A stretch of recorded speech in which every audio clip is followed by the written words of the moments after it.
ese ni kucyurira aho udafite ibyiringiro.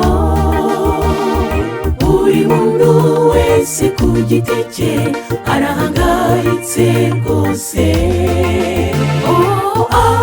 Ariko ikibabaje kurushaho nuko muri ibyo birimo bikuriza ari iby'isi bizashirana nayo, iby'ijuru ntibikikureba.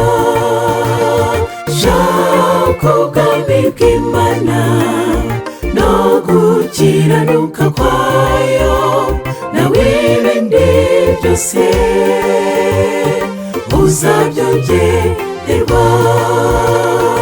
Umuntu w'imbere mw'ibanga ry'umutima, uwo uhindutse niwe ijuru rikeneye. Shaka ubwami bw'Imana no gukiranuka kwayo, nawe ibindi byose uzabyongererwa. Umuntu w'imbere mw'ibanga ry'umutima, uwo uhindutse niwe ijuru rikeneye.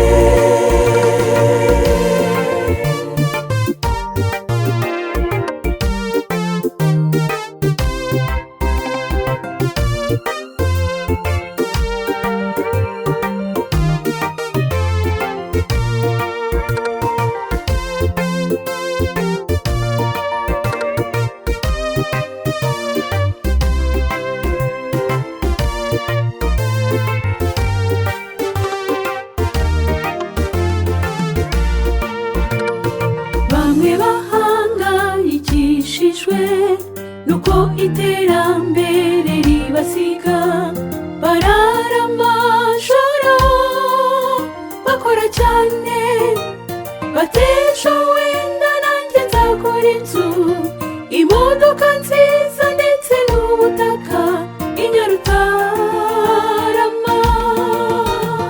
Izo nzozi hakaba igihe zibimamo ukabigeraho, ariko ukumva ntunyuzwe.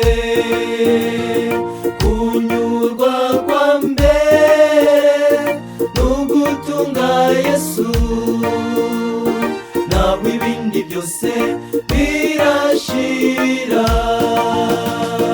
Bamwe bahangayikishijwe nuko iterambere ribasiga, barara amajoro bakora cyane batejo. Wenda nanjye nzagura inzu, imodoka nziza ndetse n'ubutaka i Nyarutarama. Izo nzozi hakaba igihe zibimamo ukabigeraho, ariko ukumva ntunyuzwe. Kunyurwa kwa mbere n'ugutunga Yesu, nawe ibindi byose birashira. Shaka ubwami bw'Imana no gukiranuka kwayo, nawe ibindi byose uzabyongererwa.